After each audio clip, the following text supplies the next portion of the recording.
हमारी आकाश गंगा में 36 बुद्धिमान सभ्यताएं। नॉटिंघम यूनिवर्सिटी के वैज्ञानिकों का दावा, इंसान एलियन से संवाद करने में असमर्थ।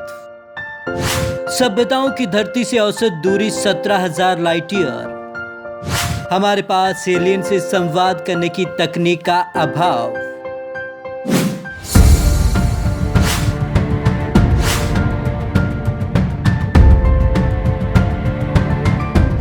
गैलेक्सी यानी कि आकाश गंगा में हमारी धरती जैसे लाखों करोड़ों ग्रह हैं। उनमें से कई तो हमारी धरती से कई गुना बड़े हैं। जाहिर सी बात है, जब गैलेक्सी में लाखों करोड़ों ग्रह हैं तो उनमें से कुछ पर जीवन होगा ही।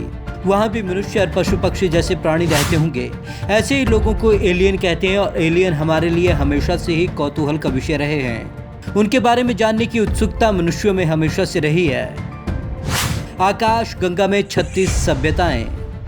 अब एक नई स्टडी में दावा किया गया है कि आकाश गंगा में 36 बुद्धिमान सभ्यताएं यानी कि एलियंस हो सकते हैं, लेकिन हम उनसे किसी भी तरीके का संवाद करने में असमर्थ हैं, क्योंकि इन सभ्यताओं की औसत दूरी 17,000 लाइट ईयर है। एलियंस का पता लगाने की तकनीक का अभाव।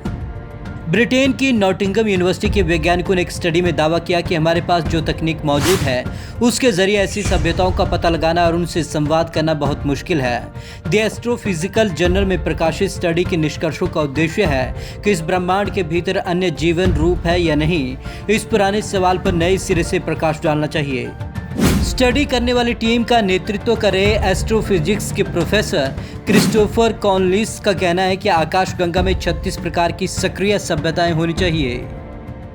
दूसरे ग्रहों पर बुद्धिमान जीवन बनाने में लगते हैं अरबों साल। पृथ्वी के रूप में अन्य ग्रहों पर बुद्धिमान जीवन बनाने में 5 अरब साल लगते हैं। पृथ्वी पर ही 4.5 अरब वर्षों के बाद एक संचार सभ्यता का गठन हुआ।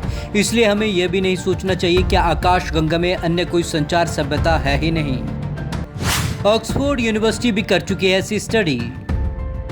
इंसान वर्षों से एलियंस की तलाश कर रहा है। वैज्ञानिक धरती से रेडियो तरंगे भेजकर एलियंस से संपर्क करने की कोशिश करते रहे हैं। एक नए अध्ययन में कोपरनिकस लिमिट के एक गणितीय आधार का विश्लेषण किया गया है, जिसमें ब्रह्मांड के विकास को पैमाने पर रखा गया था।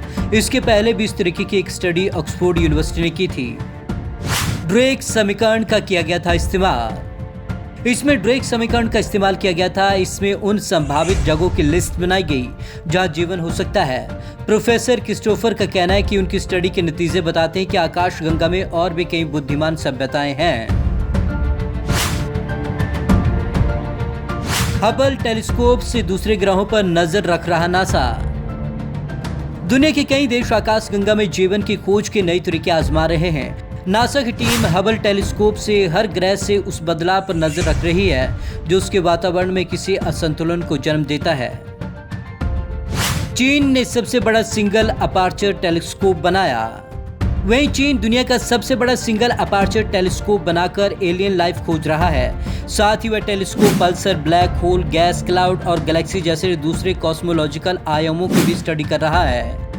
बीजिंग यूनिवर्सिटी के एस्ट्रोनॉमर झांग तोजांगी का कहना है कि हमें टेलीस्कोप से कई सिग्नल मिले हैं जिनका संकेत दुनिया भर में जीवन की ओर हो सकता है। फिलहाल इस पर स्टडी जारी है। Bureau report, Punjab Kesari TV, Chandigarh.